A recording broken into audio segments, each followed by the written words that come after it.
Hello and welcome.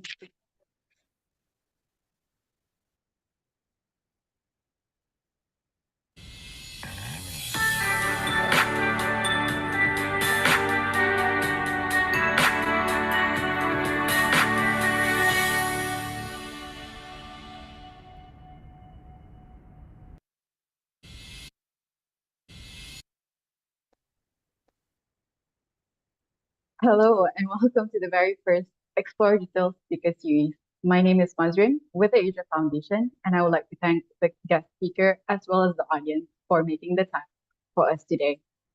A little bit of an introduction with Go Digital ASEAN as well as Explore Digital. Go Digital ASEAN is implemented by the Asia Foundation with funding from Google.org, the philanthropical arm of Google's, and is endorsed by the ASEAN Coordinated Committee on Micro, Small, and Medium Enterprises, ASME. In continuation of the successful first phase of Go Digital ASEAN 2 broadens digital skill participation across the region by providing advanced and fit for purpose training for up to 200,000 underserved MSMEs across ASEAN. The Explore Digital component of training gathers regional business owners that you will see like today together in a speaker series formatting featuring entrepreneurs and thought leaders from across ASEAN to share their expertise, success, and insights on regional trends for small businesses. What you can expect from today here is that to hear the inspiring stories of successful entrepreneurs and how digital skills and tools impacted their journey. And at the end, we hope that we can connect to peer entrepreneurs, not only within your home country, but also your neighboring ASEAN country. Before I give an introduction to the speakers that we have today, to the lovely speakers that we have today, I would like to address a few housekeeping matters. We encourage active participation throughout the session. Write your questions in the Q&A box. We welcome them. Share your thoughts and comments in the chat box and express yourself like how you're doing right now with emojis. You may access the translation channels through the interpretation tab. And at the end, a certification of participation will be given to participants who complete the post-webinar surveys. The webinar at the moment is being recorded and will be used as a distribution as part of the Go Digital ASEAN program. With that, I would like to get the ball rolling by giving an introduction of our speakers, our lovely line of speakers for today. We have Lorna Bondoc. Which is I'm so sorry. We have Lorna Bondoc, who is a seasoned professional in the digital marketing space in the Philippines and the region, with a rich background in helping small and mid-sized businesses and startups and the region with a rich background in helping small and medium-sized businesses and startups to thrive using smart digital marketing technology. Lorna started Jovio Digital. Apart from her professional career, Lorna is also an advocate for female and community empowerment. Second on the list, we have Tara, who is a dynamic and accomplished professional who has made significant contribution in the fashion industry in Vietnam and the region with a passion for breaking gender stereotypes and fashion's wasteful cycle. Kara has built an impressive career. Currently, her role is the founder of AMPAC, and Kara aims to celebrate femininity in the form of our imperfection. And lastly, in the list of speakers, we have MK, who is an award-winning startup founder, a community builder, and a woman and youth advocate in the Philippines. Now, with a more than 450K strong community on online freelancers, FH Moms is the first and biggest parenting and freelancing group for moms. MK is making sure motherhood does not spell the end of women's career, giving moms and other who fill maternal roles access to courses that allow them to gain new skills. We have three amazing guests, and I would like to pass over to them in the sequence of Lorna and then Kara, then MK. to just give an introduction about yourself and provide a brief of the work as well as the organization. Over to Lorna. Thank you, Maz. Hello, everybody. Welcome to our first Explore Digital webinar, first of the series. My name is Lorna, and I'm calling in from the Philippines. I run a digital marketing agency serving micro, small, and medium-sized enterprises. So my passion is in the women-led enterprise. I support various communities, particularly the micro uh, businesses in the remote islands of the Philippines. So I'm working with Go Digital ASEAN in many ways and forms, but I'm happy to be here. I look forward to having an interactive session with everybody. Thank you. Over to Kara. Kara's next, right? Good afternoon, everyone, and it is my pleasure to be part of today's big gathering, should I say. My name is Kara Nguyen, and I'm from Vietnam. At the moment, I'm running a sustainable clothing company called Impact, with a genuine desire to make fashion better for both the women and the planet. So with a well-being driven approach and through connection, we design the clothes that are smart enough for working moms who are very underserved to get on their day through events and hopefully make your life a little bit less stressful. So, like Lorna, I'm very much forward looking to sharing insights and learning from all of you. Now on to MK. Thank you so much, Kara. Hi, everyone. My name is MK Bertulfo from the Philippines. I am the founder of FH Moms, widely known as Filipino Home-Based Moms.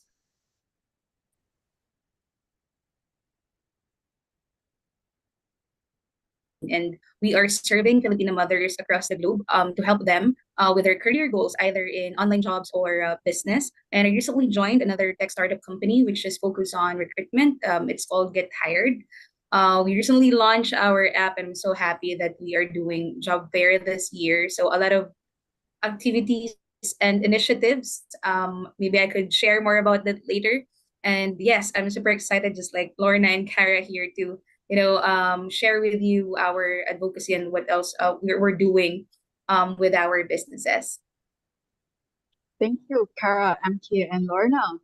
Certainly, reading your background, certainly inspirational from the way that you start to today. And I wish that you guys would share more as we go by today. Um, the it appears that after reading your background, that the common thread in the work you do centered around the theme of community. When you started or what you currently are doing with, for example, like MK FH Moms, as well as Lorna being, the community driver for TEF Village, TEF Philippines. How maybe I can direct this question to MK and then we'll see you later. How has the theme of community influenced your work since the inception of your journey, specifically for an FH mom? And can you share insight into the impact of community on your success? 450K strong community. That's a very impressive accomplishment. Thank you so much. We're actually close to 500,000 members. We're just waiting for 3,000 members to join the community. So yeah, I mentioned earlier that we just started as a Facebook group. I don't have any plans of, making it a tech startup or a social enterprise, which is what we have now. All I wanted is to just share how I was able to land my first online job to my fellow moms and to my office mates. When I got a chance to, create this online community just on Facebook, I started doing Facebook Live sessions for our community members until our members in different parts of the country requested if I can do a face-to-face training, which I did. So because of the demand, the challenges of these moms, in order to get the information that they needed to get a job, I reached out to them by going to different places almost every week until I decided to get some help. So I reached out to potential mommy trainers from the community to teach other topics. And that was the time that we started establishing our own online courses as well as training inside the community. And the rest is history. We do a lot of initiatives now, from computer rent to own to scholarship program to apprenticeship, job matching, and a lot more. That's amazing. Like building that community of mothers that empower one another. And I assume not only that, like reading that, it's also the people that fill in that maternal role that that Yeah. works from home because of family needs. In a way, you identify your community and identify the needs of the community and build this platform of its own, which is amazing. Maybe I can pass this over to Lorna to maybe highlight to us like in terms of community and how you started. Can you tell us about how you started your business in the digital space and the digital marketing space, and why did you Yes, yes. Thank you, Maz. And thank you, MK. I'm one of the hundreds of thousands who follow FH moms. I'm not a mom yet, but I share the advocacy, and I think MK and her team has done an awesome job. So my journey with community building started when I started Doveo in 2016. I realized that there's a big role that plugging into a community who's passionate about one mission, and I'm a participant initially. And this is an organization that empowers, just like MK, it empowers women entrepreneurs, mostly in the VA space. But along the process, I discovered that there's a, an even bigger gap in the MSME. There are a lot of Filipinos that are skilled in the digital area, but there's the MSME community that lacks that same knowledge and skills. And so I slightly pivoted and I initiated um, an MSME teach and learn, lunch and learn episodes. So it's more for MSMEs to gain practical knowledge on what tools they can use and take with them. And then I'm also a part of a health and wellness community. I do meditation practice. So there's a whole bunch of wellness practitioners there who also are MSME business owners, and they could use my help. So that kind of expanded over the last almost 8 years.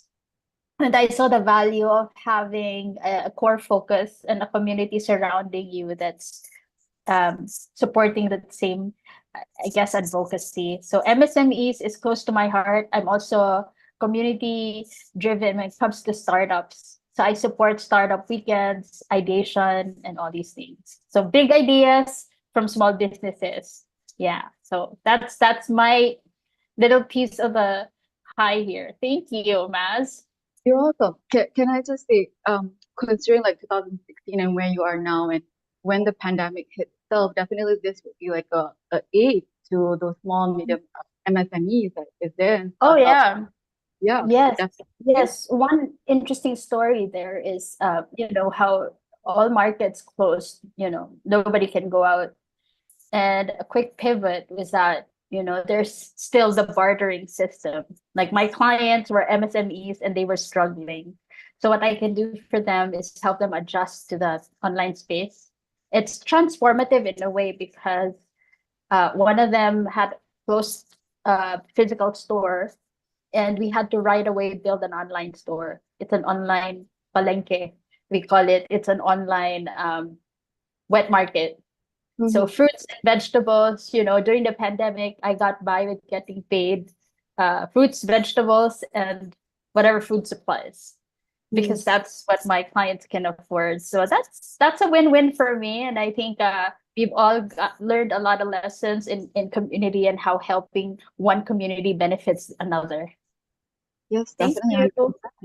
100%. That's amazing. And well, not fruits and fashion is not the same thing, but listening to how fruits are, for example, during the pandemic, it could be a waste. I'm trying to sway into the fashion waste that Kara that you are pioneering in or advocating in terms of like reducing fast fashion and uh, recycling fashion waste. Could you maybe tell me a bit more about that as well as how that impacted the community, or what inspired you to start that, to start, focusing on fashion? Yeah, community to me was the biggest thing that I lack, because I am a financial professional by training. And when I moved my career to fashion to pursue, what I deeply resonate with me, that's what actually I feel like the most. But in hindsight, it actually, the connection through all the women communities before. So when I was working in finance, all women say the same thing about me, how stressful, their problems with, getting dressed in the morning. And when I moved to the fashion retail, I thought that, if you work in fashion, you probably figure it out. But the same feedback I got from women that I work with, it's still, and, through observation and through, really open, and heart-to-heart connection, we realized that apparently clothes was never designed, for the life of women who, multiple facet, have to play multiple roles, to run from errands to work, back to school, to the nursery, and back to work. That's sort of, that constant swift in their daily life. And then, that's apparently that's how I find my community of customers and of early adopters. And then also when I enter the textile industry, I've known no one, because all my friends are in the finance. And I literally Google, like, sustainable fashion, all the communities, and I found them, and to be honest, at that point, I didn't believe that there was a community in Vietnam. I just really, put my my fingers on and typing Vietnam, and apparently there was already a community established. I literally, through digital connection, emailed to them, found out them. And because of a genuine desire to really connect with, the like-minded people who want to, produce better products locally, as well as, for women everywhere, then, we through attending, all these really, light-hearted events, that I actually end up meeting my supplier there. That was a big thing for me, because I really want to find a local supplier. And I couldn't crack that. And especially in the whole sustainable textile in Vietnam is still a very niche and hard to find. So it is through that, I think, through the same, through like-mindedness, and through also, the genuine intention in what is, the ultimate work we want to do through our business, that we get to connect to the community. And I found my people there. Interesting. So what I can gather here is that for MK, that community is the mom, like identifying the need. For Lorna, it would be the MSME, like that's your core true belief in terms of helping MSMEs.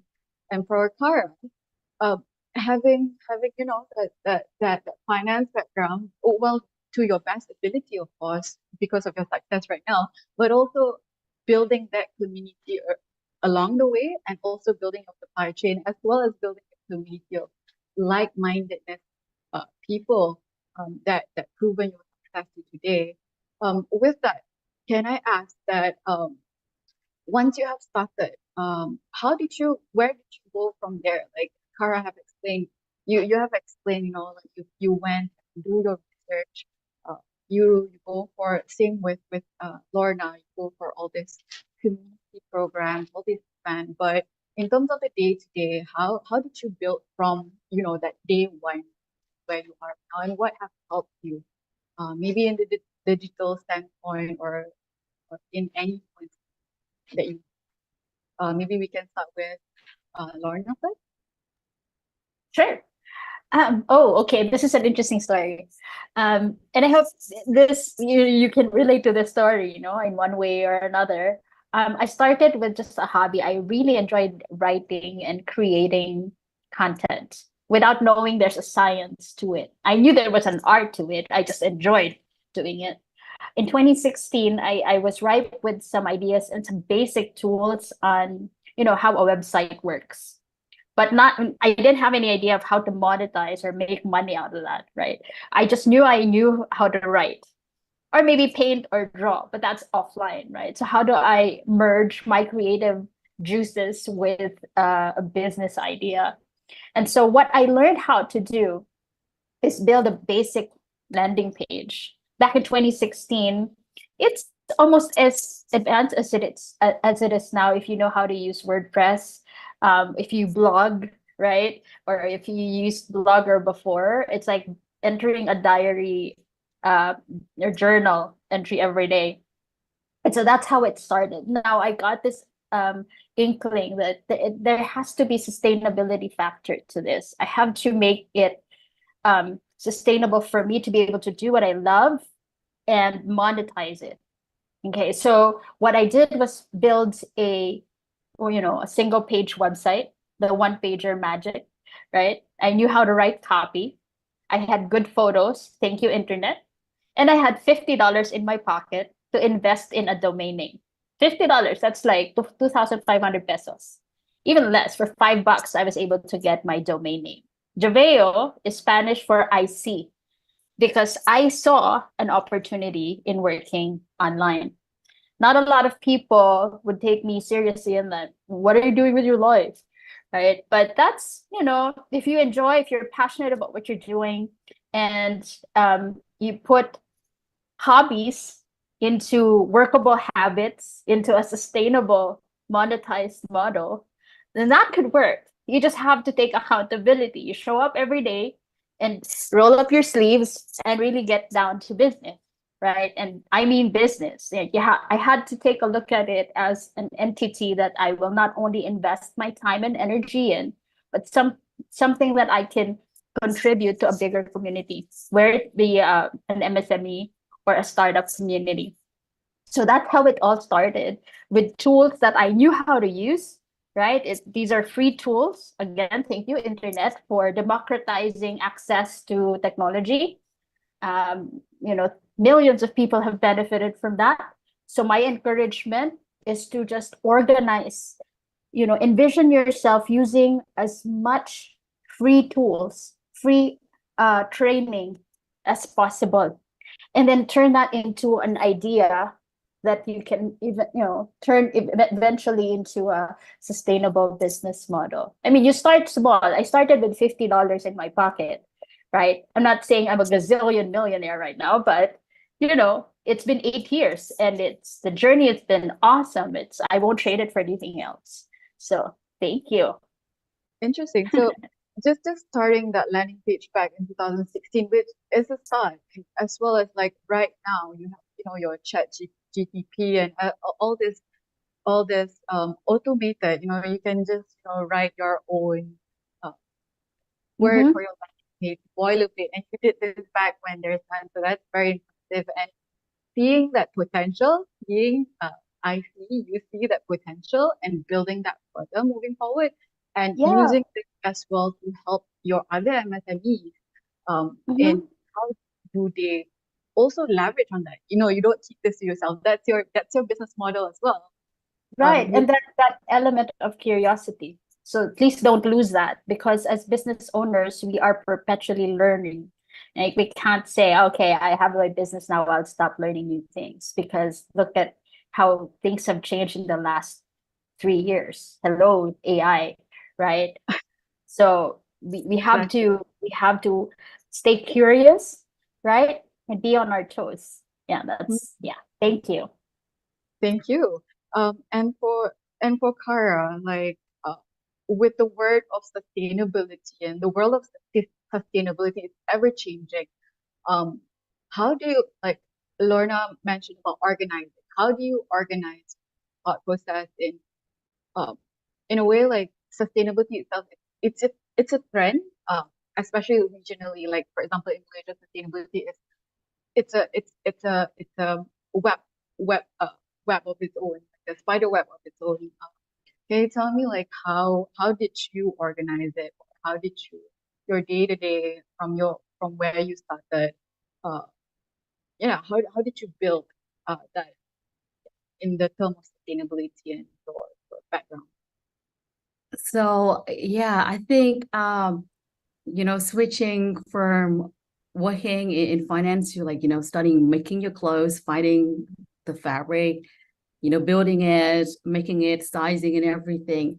I was lucky to realize on day one, and also, thanks to very deep connection and conversation with my friends and, and working women, I know that the mindset on actually consume sustainably, as well as being, mindful clothing and wardrobe. It is, an idea for sure to come, but it's not something that actually, super hot and, very trendy to sell. So I know it's going to be, a long journey. And it was quite a radical idea for, for a clothing company at that, sort of price segment to actually, decide to be digital brand right from day one. And, our company was established like in December 2019. So thank God I didn't open a shop. Because it would be hard for me to be here if there's a big shop and big opening, a grand opening for me open during that time. So I wanted to, right from the beginning, I wanted to build a digital culture, and hopefully, because usually, people who more sustainably minded, also, very forward looking, and they're very open to new things. However, working with people with this sewing machine, on my early days, some of my employees don't even have an email. So I got to realize that in order to adopt digital tools, I need to be really people driven, really, be explorative around what actually work, because what the web say is the best, maybe not the best for my people. So we really patient in that journey, and we trying to really, utilize all the free tools. And tools this day, the Google Workspace tools are still, our, one of our, traditional tools that we use until this day.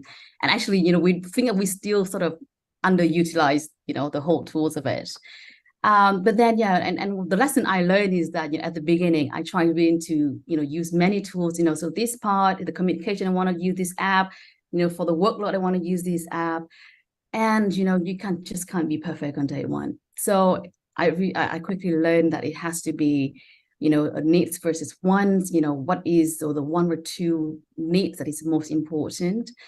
And, and definitely, the Google tools parts, has been, and the more, the harder, the whole COVID breakout and, the pandemic gets, we realize that, just really master those couple of tools really help us to make life, our employees' life easier as well. And we get really focused on doing those things right.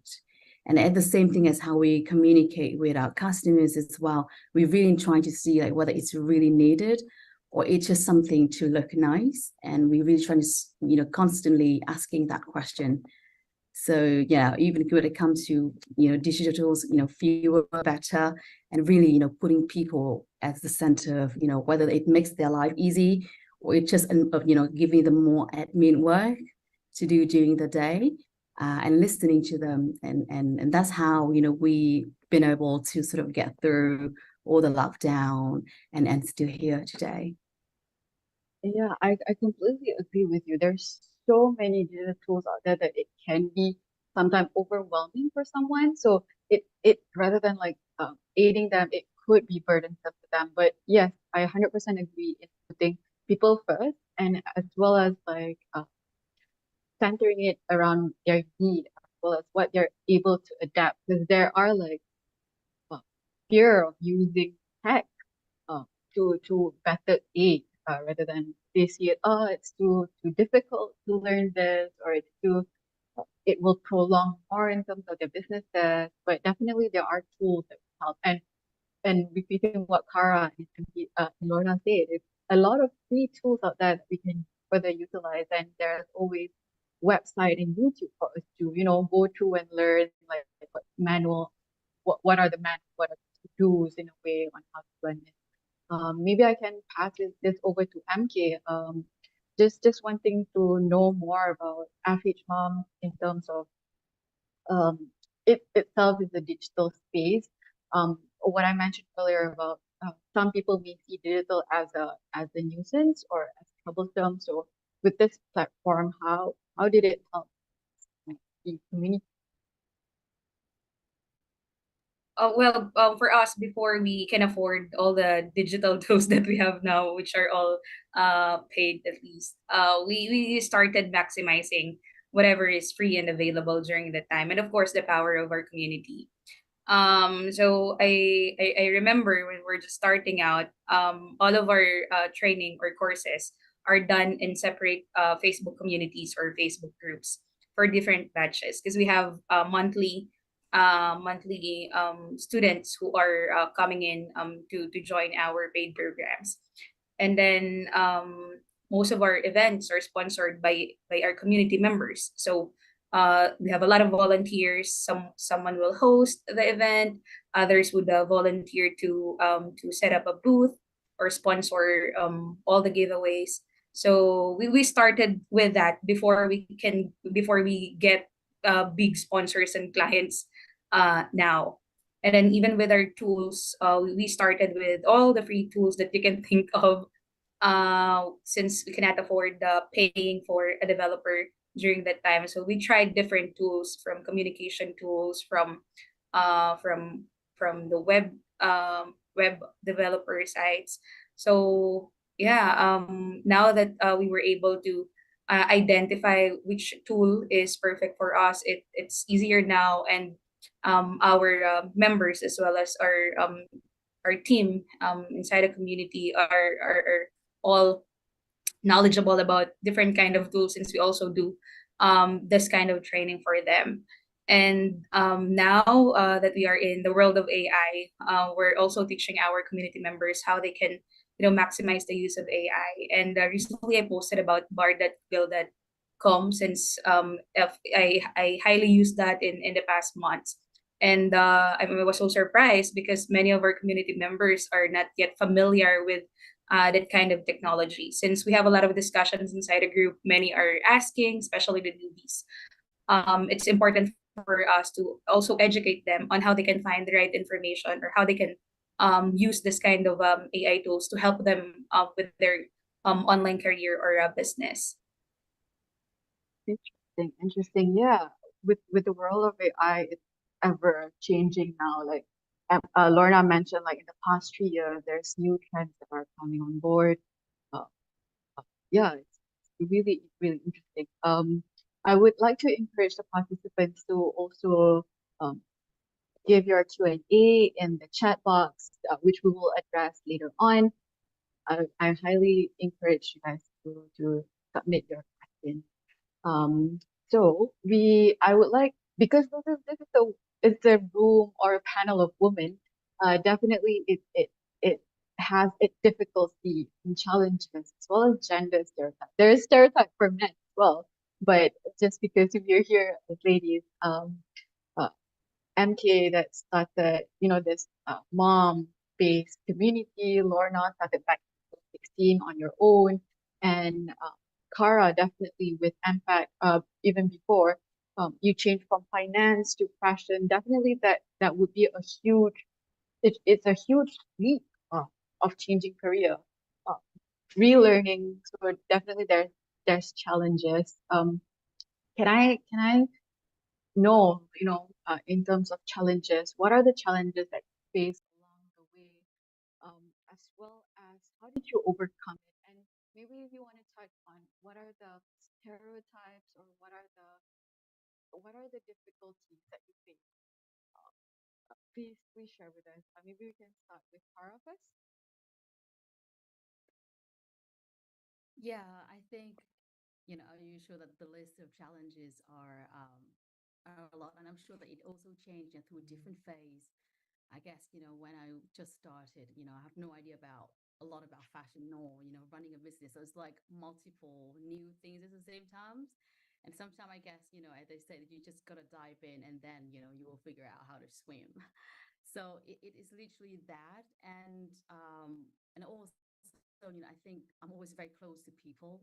And I think that really helps me to sort of have the right pace to things and not be lured into, I gotta, achieve this and get this, and I know that, people are always, the foundation for us to grow on.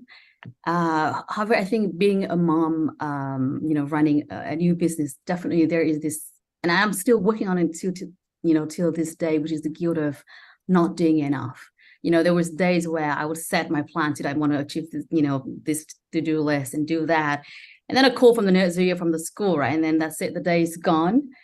And then on the opposite, there's someday I really want to be with my, kids. Like today is want to give them your undivided attention, and then boom, something happened with production, and then my attention got stolen away. So it is that. But as I watch my pattern, I also trying to let go of that sort of idea that I think it was with me for probably 30 something years, that I have to pour 100% into something, because I realized that your life is all aspects and it's all everything, and you just got to do that dance. It's never just 100% on one thing and zero on the other. But to overcome that, I think I realized also that attending to my needs is also very crucial to addressing the needs of my business. I gotta be really serious about it's a team thing, right? As at home as at work. So asking for help, sharing my frustration, watching my emotional pattern, and see and just get it out my system. It helps.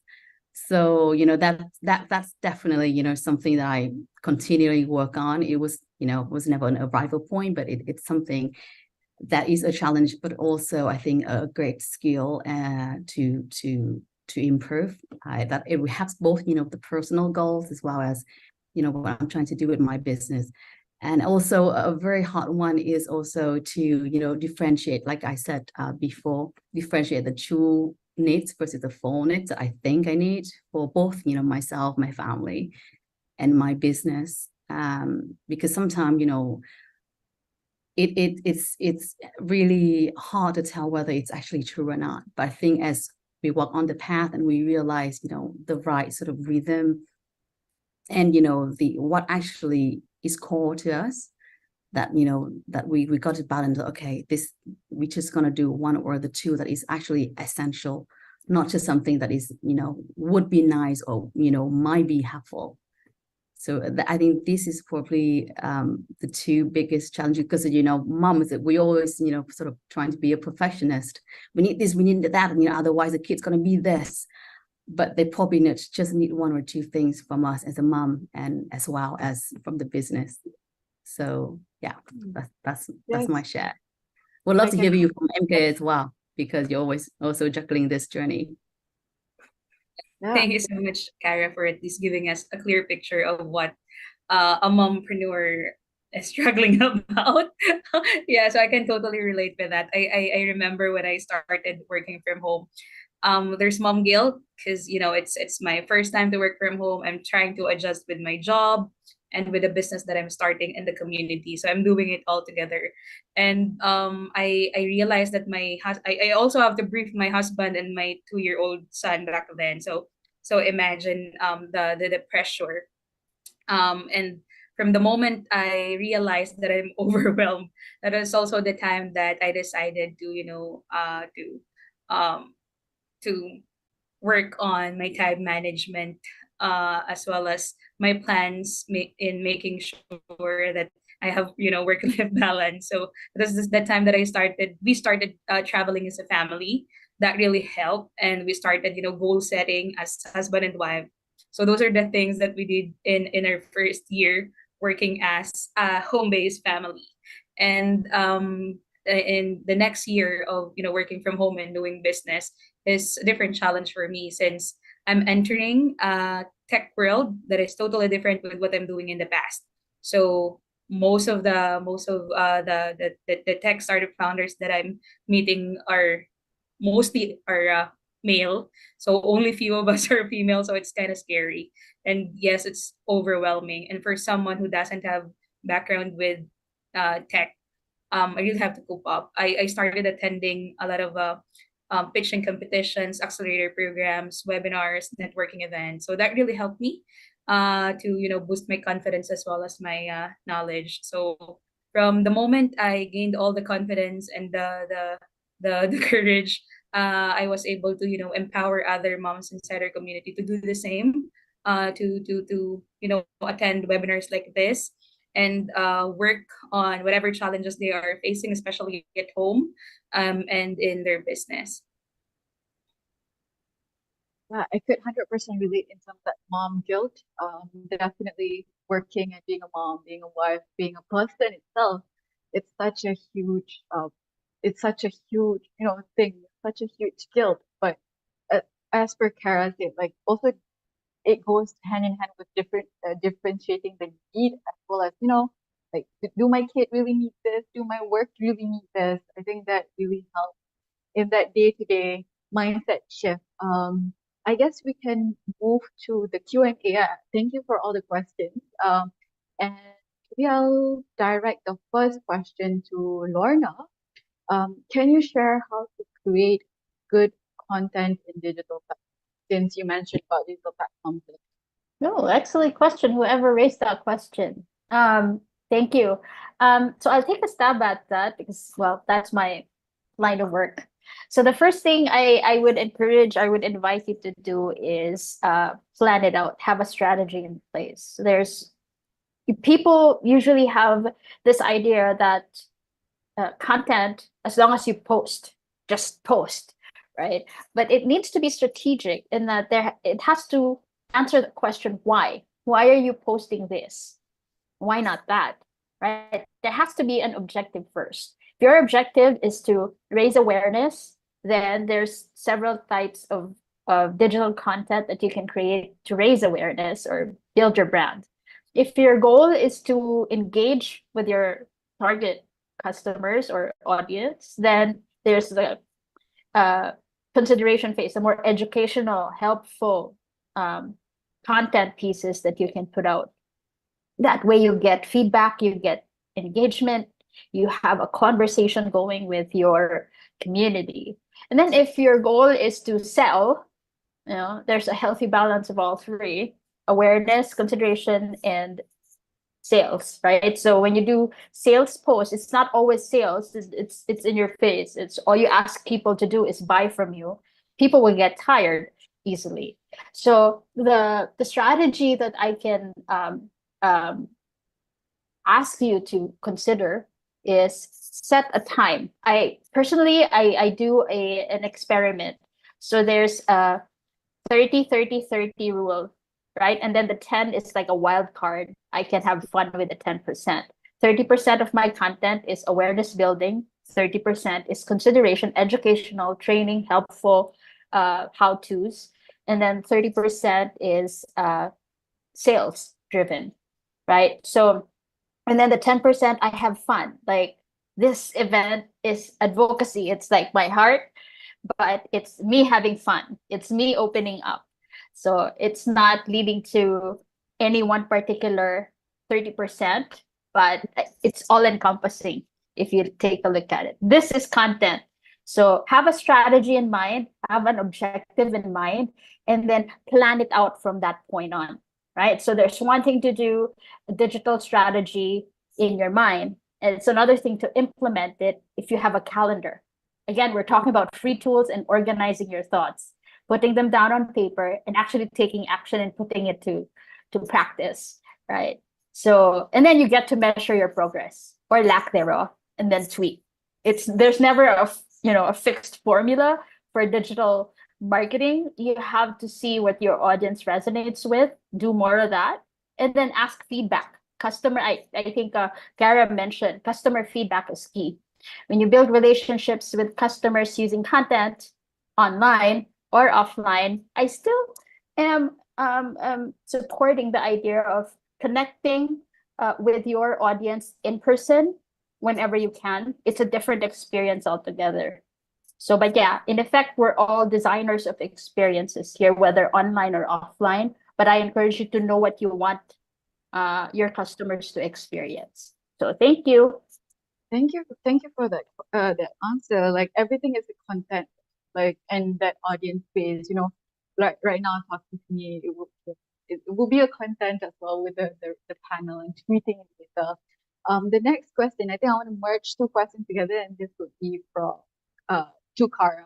How do you track your goals and plans so that you are sure you can do them? And do you think that achieving a goal, I'm tweaking a bit, but do you think achieving your goals uh, are identifier to quality of a successful entrepreneur? Do you think the goals that you set for yourself, do these goals identify a successful entrepreneur? Sorry, so the question was about like how do we track goals and plans, right? How do you track your goals and your plans?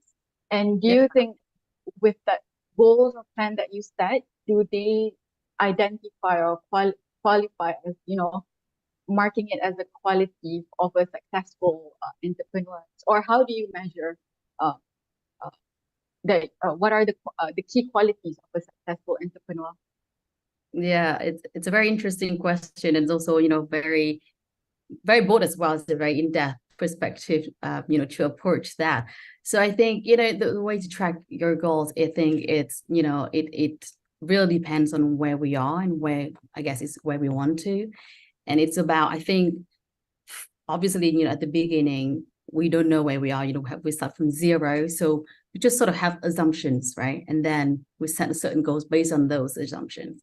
Obviously, no one has the assumption that the pandemic will, sort of break out and the whole world is locked down, in the early days of your goal setting and all the whole business plan.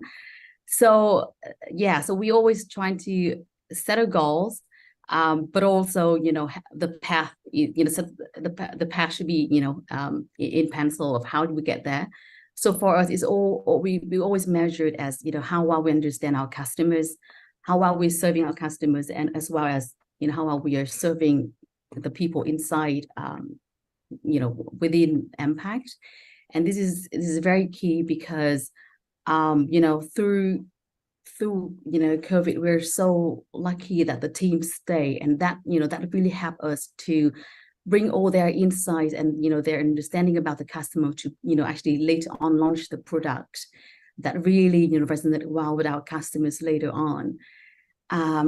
So for we did have, obviously, our revenue goal didn't get hit, but did we grow in terms of do people so there's many aspects to growth as well that I finally I get to learn throughout the pandemic as well, is how actually we all connected through within our purpose. Are people actually feel some sort of connection to what they are doing, or they just sort of getting by and get a job. And then that also I never thought of that before COVID, and and it was especially for a new business where you may think that you need to really attain keep people, right, because it's such a huge cost to lose them. So I think it's really about seeing the big picture of where it is going, and also adjust as as the external journey plan out, and also have a very key few things to make sure that this we still have all the resource and we have the capacity to go fast when we need to. So constantly going with our suppliers and thinking of how or different material that we can scale when the right times come. It's all about planning all of that. And as you mentioned about, and obviously to track your goal, it's about really having the open discussion, right, with our team, to keep it something very honest, but also something that we know that we on the same boat. So we set this goal, and it's about constant sort of introspection as a team as well, like what go wrong, we didn't hit that goal, was that because of the externality, or is that because of something we need to work on? So to have a few goals set within the whole team and be really transparent with the team, and have that sort of checking in every now and then to see if we are still thinking these goals, first of all, whether these goals are still the right one to pursue for the upcoming months or quarter, and then see whether we should adapt the goal as we see how the situation plan out. And again, so that I think that's also partly answer the question of success, because it really depends on how would you define growth. And that's really, and the other day I quite a while ago I read a podcast as well where they talk about there was someone end up to be very successful, but because he was a serial quitter. So it's really about really have build up on that self-knowledge, and also the observation about your team, how is it going, and sometimes have the courage to to turn the boat when needs be. So I hope that sort of partly answer the question, Mas. If you need more clarity, let me know. Yeah, I think that's thank you for understanding my question. I think entrepreneurs or me personally as well, we set goals or we set tasks like it's define our qualities or it's part of a quality or it's define the success of ourselves. That's why like I worked it together because we're so like we can be so goal oriented or task oriented. Does that define? So for as for what you say, depending on your growth, how do you define it? Yeah. So yes, you did answer my question. We have 10 minutes more to go. Uh, there are there's a few questions. I would like to encourage now the moderator to also go to the Q&A if you want to answer them personally. Maybe 3 minutes, MK. There's a question about how can we improve the digital education since we are not really in high technology. This is 3 minutes or 2 minutes. How would you answer that? Like how can we improve digital education? Like you manage moms in a way, and you're yeah. So how would you answer?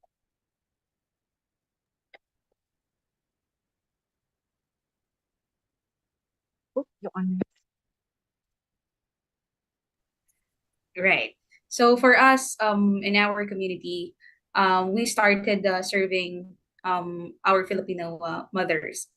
So these are adult learners, right? But then uh, a lot of them are struggling in terms of the usage of technology in any aspect, either in online job or business. So it's really hard for us to teach them online. So we really have to make an effort making all the technical terms to be easier for them to digest. We have to do a lot of demo sessions, a different kind of training to be able to lead them with the right path in terms of the technology that we have now. And then we realize that aside from these moms, we also have to reach out to the other members of the family. So I couldn't imagine that we did like a training even for the kids. So we have this boot camp, a digital boot camp for the kids every summer just to teach them on how to design using Canva, on how to code, or at least how they can help their parents, especially their moms, with all the technical difficulties that they are facing. And we also have the dads, though they cannot join the community, but they are welcome to join our free webinars. So whenever we do webinars on a monthly basis, our moms would send photos that all of them in the family is watching. So that is just the effort coming from our community. So it would be really nice if different government agencies would also do the same. I mean, if they can integrate this learning to the schools as well to the other programs that they have, because this will be highly appreciated by all the families in different households, especially now that many jobs as well as businesses involves tech, and it's beneficial for any kind of venture to have the knowledge when it comes to technology. So it's so important for us to be able to teach not just the moms but all of them in the family. Interesting.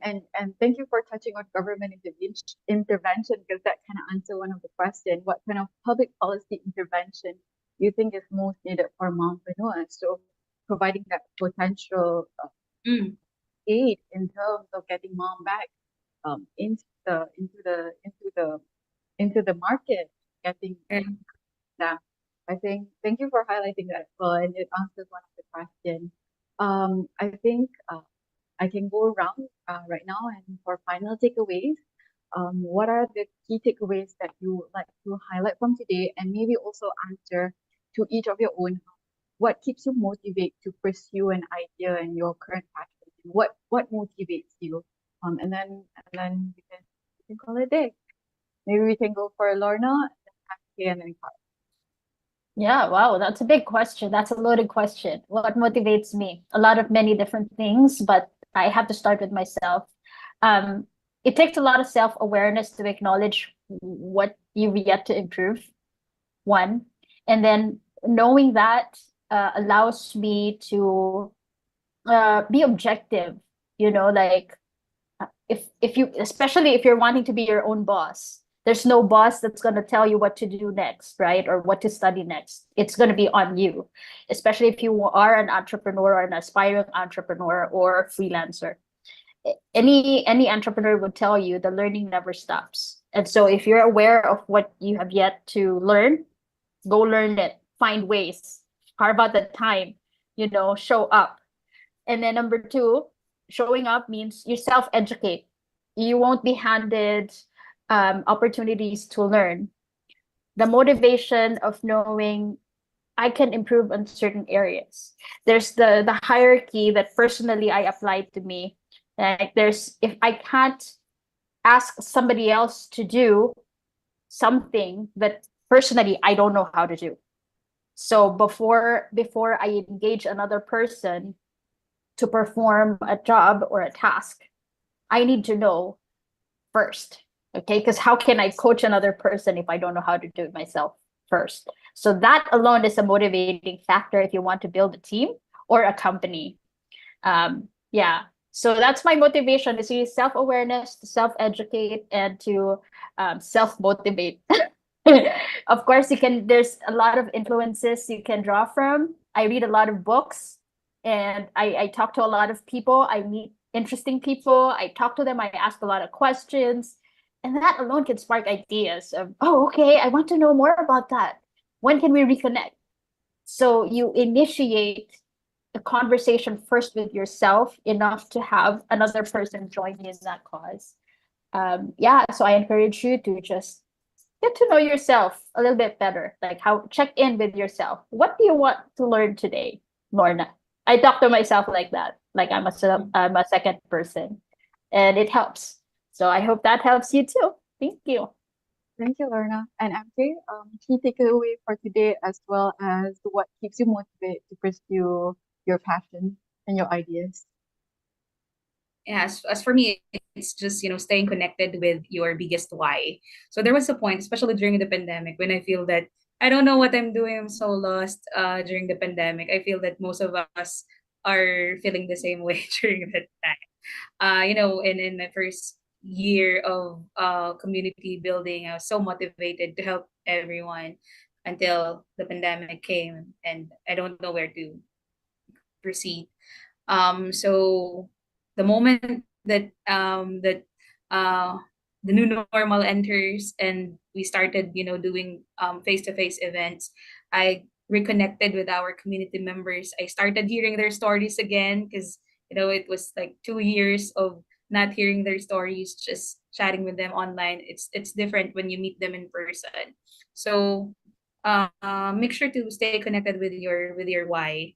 If there's a point that you somewhat forget that, always go back to the time where you struggle as an entrepreneur or as a worker or as a parent, just like me. So my because my mother is an overseas worker, and she left us at an early age, uh and that was the time that I became the breadwinner of the family. So we also came from a very poor family, and now that I was able to help myself and my family, and it's the same for many community members inside our community. So I'm so proud that many of us are winning inside the community. And I always tell myself that whatever I'm doing for the community, it's not just for this mothers, but for the next generation, our kids. I always do my best to to help the community, and just do whatever projects and initiatives that we can do to help them. Staying true to your why. And over to Kara.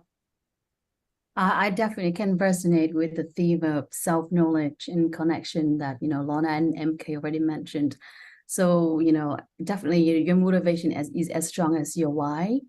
And how do you know your why is actually coming from you, right? Like deep inside you, not from what you see over the media or, all these externalities showing you.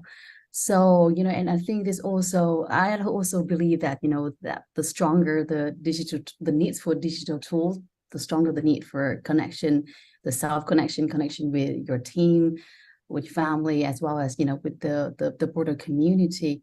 So I think and also,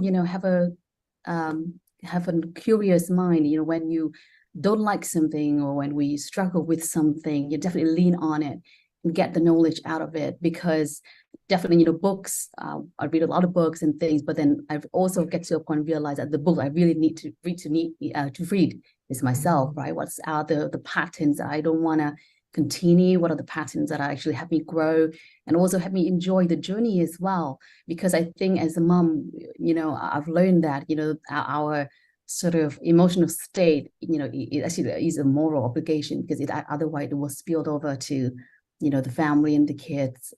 So, with that, I'm also very grateful to, through all this digital advancement, we get to connect today as well.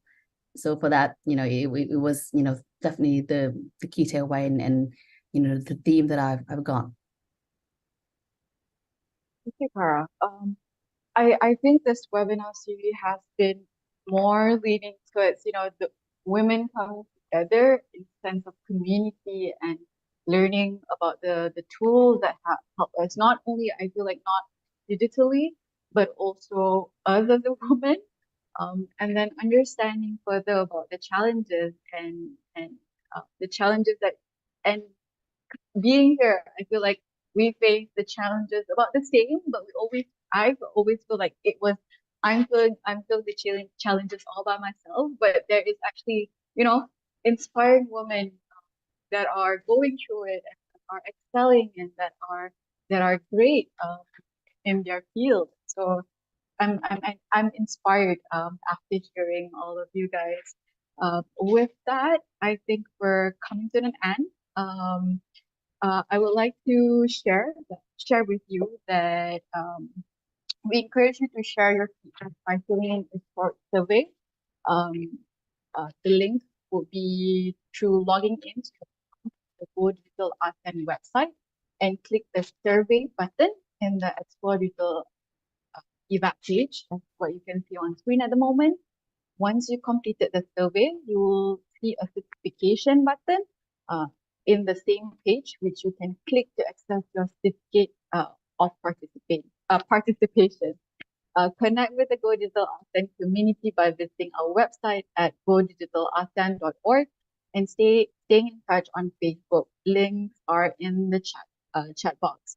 I would like to also encourage you to stay connected with our lovely speakers and learn more about their experiences and what they do and what they have achieved. It's definitely an inspiring panel that we have today. With that, I'd like to thank participants once more and the panel speaker. With that, thank you so much.